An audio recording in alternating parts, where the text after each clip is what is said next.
So hi friends, నిన్నైతే Pushpa 2 pre release event అయితే హైదరాబాద్ లో చాలా గ్రాండ్ గా జరిగింది భయ్య.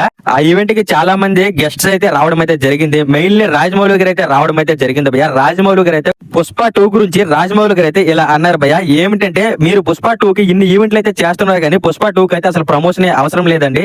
మూవీకి అయితే ఇప్పటికే చాలా హైప్ అయితే ఉంది. మూవీ కోసం పడి చచ్చిపోతున్నారు. ఈ మూవీకి అయితే మెయిన్ ప్రమోషన్ అయితే అవసరం లేదండి. మూవీ వస్తుందని తెలిస్తే చాలు జనాలు అయితే ఎగబడి టికెట్లు అయితే బుక్ చేసుకుంటారు. అలా మాట్లాడారు భయ్య రాజమౌళి గారు అయితే. రాజమౌళి గారే అలా అన్నారంటే మూవీ ఇంకెలా ఉంటుందో మీ ఊహలకైతే ఉగ్గేస్తున్నాను. అలాగే రాజమౌళి గారు అయితే ఇంకో విషయం కూడా మాట్లాడడం అయితే జరిగింది.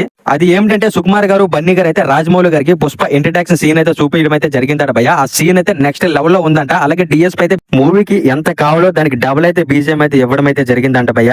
అలాగే ఈ రోజు అయితే ఏపీలో టికెట్స్ అయితే ఓపెన్ అవడం అయితే జరిగింది భయ్య. ఓపెన్ చేయడమే లేటు, టికెట్స్ అయితే 10 నిమిషాల్లో మొత్తం ఆల్ థియేటర్స్ అయితే మొత్తం సోల్డ్ అవుట్ అయితే అయిపోయాయి భయ్య. ఒకటి చెప్తే రాసి పెట్టుకుంటా భయ్య, డే 1 అయితే RRR రికార్డ్ అయితే బ్రేక్ అవుతుంది. లాంగ్ రన్ లో బాహుబలి 2 రికార్డ్ అయితే